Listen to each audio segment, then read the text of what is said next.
صلوا علیہ وآلہ۔ صحیح بخاری حدیث نمبر 20۔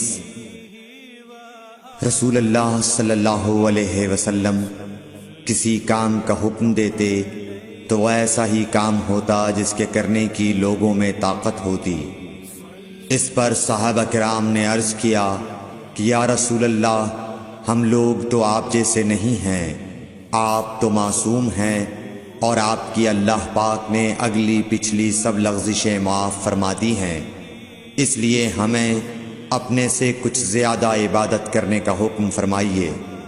یہ سن کر آپ ناراض ہوئے، حتیٰ کہ خفگی آپ کے چہرہ مبارک سے ظاہر ہونے لگی۔ پھر فرمایا کہ بے شک میں تم سب سے زیادہ اللہ سے ڈرتا ہوں اور تم سب سے زیادہ اسے جانتا ہوں، پس تم مجھ سے بڑھ کر عبادت نہیں کر سکتے۔ صحیح بخاری حدیث نمبر 21۔ حضور اکرم صلی اللہ علیہ وآلہ وسلم نے ارشاد فرمایا، جس شخص میں یہ 3 باتیں ہوں گی وہ ایمان کا مزہ پالے گا۔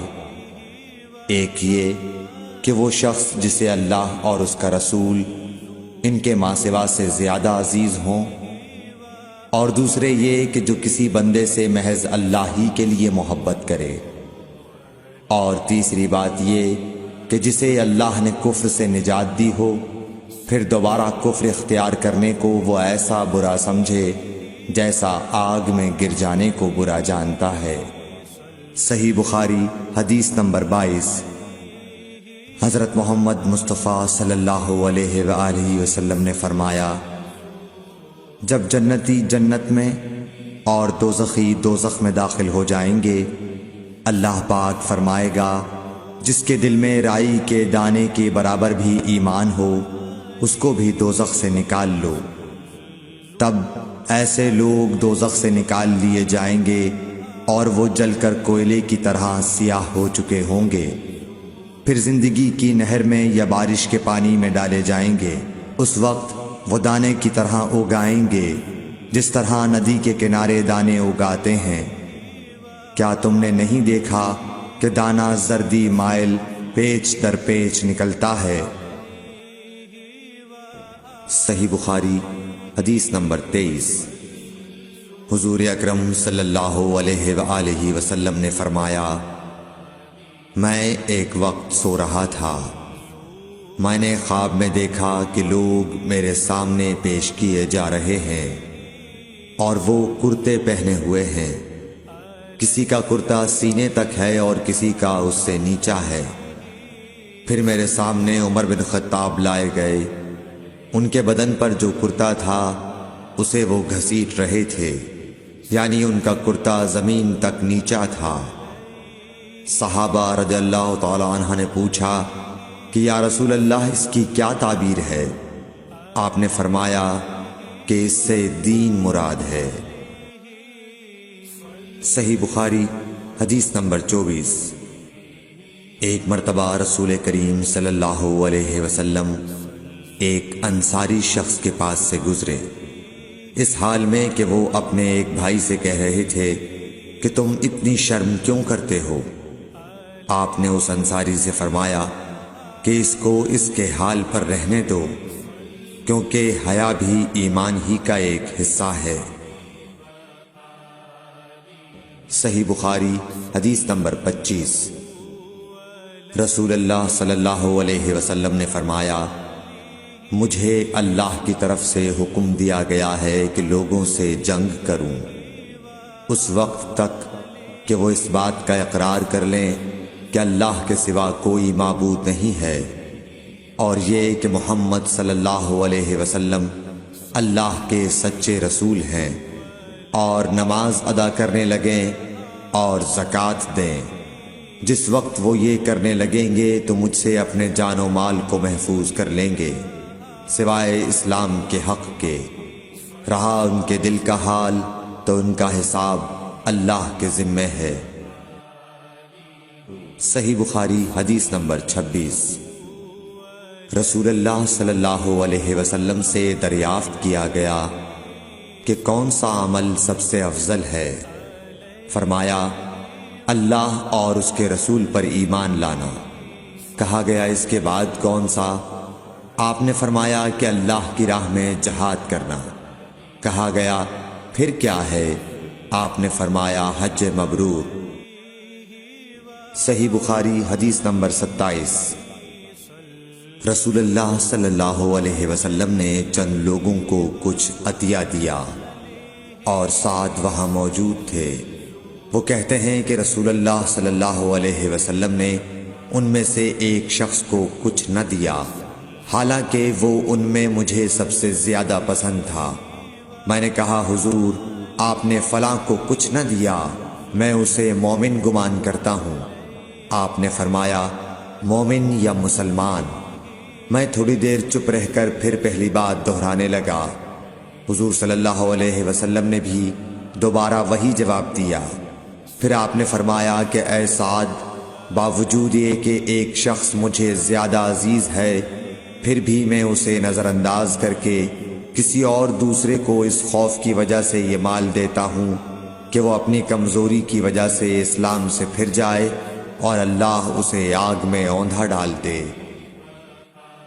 صحیح بخاری حدیث نمبر 28۔ ایک آدمی نے رسول اللہ صلی اللہ علیہ وسلم سے پوچھا کون سا اسلام بہتر ہے؟ آپ صلی اللہ علیہ وسلم نے فرمایا کہ تو کھانا کھلائے اور ہر شخص کو سلام کرے، خواہ اس کو تو جانتا ہو یا نہ جانتا ہو۔ صحیح بخاری حدیث نمبر 29۔ حضرت صلی اللہ علیہ وسلم نے فرمایا مجھے دوزخ دکھلائی گئی تو اس میں زیادہ تر عورتیں تھیں جو کفر کرتی ہیں۔ کہا گیا حضور کیا وہ اللہ کے ساتھ کفر کرتی ہیں؟ آپ صلی اللہ علیہ وسلم نے فرمایا کہ خاوند کی ناشکری کرتی ہیں اور احسان کی ناشکری کرتی ہیں۔ اگر تم عمر بھر ان میں سے کسی کے ساتھ احسان کرتے رہو، پھر تمہاری طرف سے کبھی کوئی ان کے خیال میں ناگواری کی بات ہو جائے تو فوراً کہہ اٹھے گی کہ میں نے کبھی بھی تجھ سے کوئی بھلائی نہیں دیکھی۔ صحیح بخاری حدیث نمبر 30۔ حضرت صلی اللہ علیہ وآلہ وسلم فرماتے تھے جب دو مسلمان اپنی اپنی تلواریں لے کر بھڑ جائیں تو قاتل اور مقتول دونوں دوزخی ہیں۔ عرض کیا گیا یا رسول اللہ قاتل تو خیر ضرور دوزخی ہونا چاہیے، مقتول کیوں؟ فرمایا وہ بھی اپنے ساتھی کو مار ڈالنے کی حرص رکھتا تھا، موقع پاتا تو وہ اسے ضرور قتل کر دیتا، دل کے عزم سمیم پر وہ دوزخی ہوا۔ صحیح بخاری حدیث نمبر 31۔ ابو ذر ایک جوڑا پہنے ہوئے تھے اور ان کا غلام بھی جوڑا پہنے ہوئے تھا۔ سبب دریافت کیا گیا تو کہنے لگے کہ میں نے ایک شخص یعنی غلام کو برا بھلا کہا تھا اور اس کی ماں کی غیرت دلائی یعنی گالی دی، تو رسول اللہ صلی اللہ علیہ وسلم نے یہ معلوم کر کے مجھ سے فرمایا اے ابو ذر، تو نے اسے ماں کے نام سے غیرت دلائی ہے، بے شک تجھ میں ابھی کچھ زمانہ جاہلیت کا اثر باقی ہے، یاد رکھو ماتحت لوگ تمہارے بھائی ہیں، اللہ نے اپنی کسی مصلحت کی بنا پر انہیں تمہارے قبضے میں دے رکھا ہے، تو جس کے ماتحت اس کا کوئی بھائی ہو تو اس کو بھی وہی کھلائے جو آپ کھاتا ہے، اور وہ کپڑا اسے پہنائے جو آپ پہنتا ہے، اور ان کو اتنے کام کی تکلیف نہ دو کہ ان کے لیے مشکل ہو جائے، اور اگر کوئی سخت کام ڈالو تو تم خود بھی ان کی مدد کرو۔ صحیح بخاری حدیث نمبر 32۔ جب سورہ انعام کی یہ آیت اتری جو لوگ ایمان لائے اور انہوں نے اپنے ایمان میں گناہوں کی آمیزش نہیں کی، تو آپ صلی اللہ علیہ وسلم کے اصحاب نے کہا یا رسول اللہ یہ تو بہت ہی مشکل ہے، ہم میں کون ایسا ہے جس نے گناہ نہیں کیا؟ تب اللہ پاک نے سورہ لقمان کی یہ آیت اتاری کہ بے شک شرک بڑا ظلم ہے۔ صحیح بخاری حدیث نمبر 33۔ رسول اللہ صلی اللہ علیہ وآلہ وسلم نے فرمایا، منافق کی علامتیں 3 ہیں: جب بات کرے جھوٹ بولے، جب وعدہ کرے اس کے خلاف کرے، اور جب اس کو امین بنایا جائے تو خیانت کرے۔ صحیح بخاری حدیث نمبر 34۔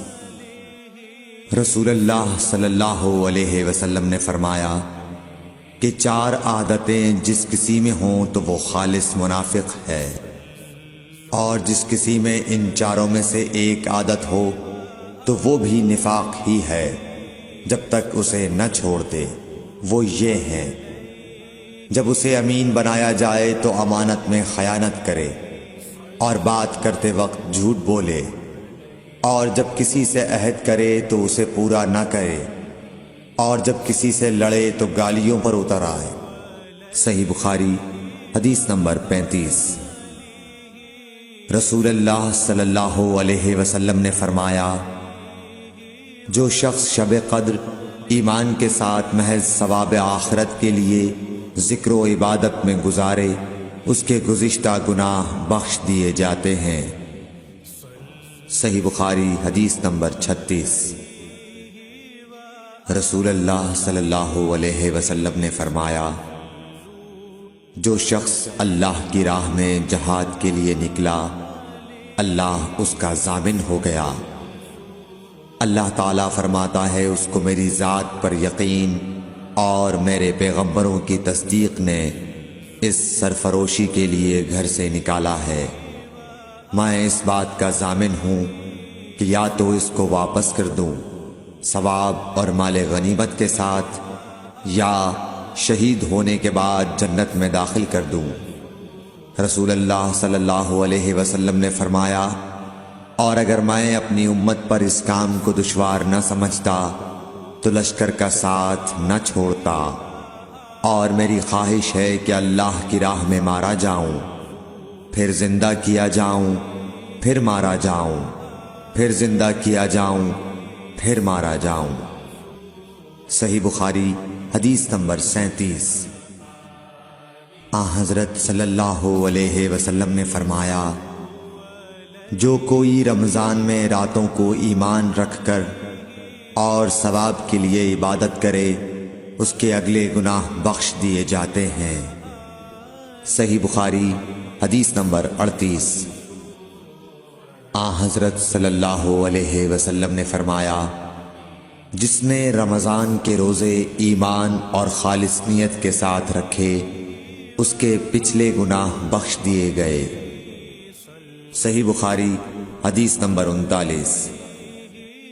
حضرت صلی اللہ علیہ وسلم نے فرمایا، بے شک دین آسان ہے، اور جو شخص دین میں سختی اختیار کرے گا تو دین اس پر غالب آ جائے گا اور اس کی سختی نہ چل سکے گی۔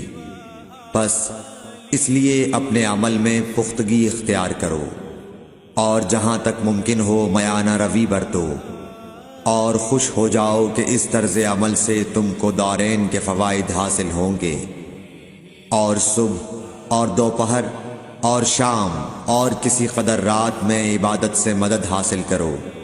نماز 5 وقتہ بھی مراد ہو سکتی ہے کہ پابندی سے ادا کرو۔ صحیح بخاری حدیث نمبر 40۔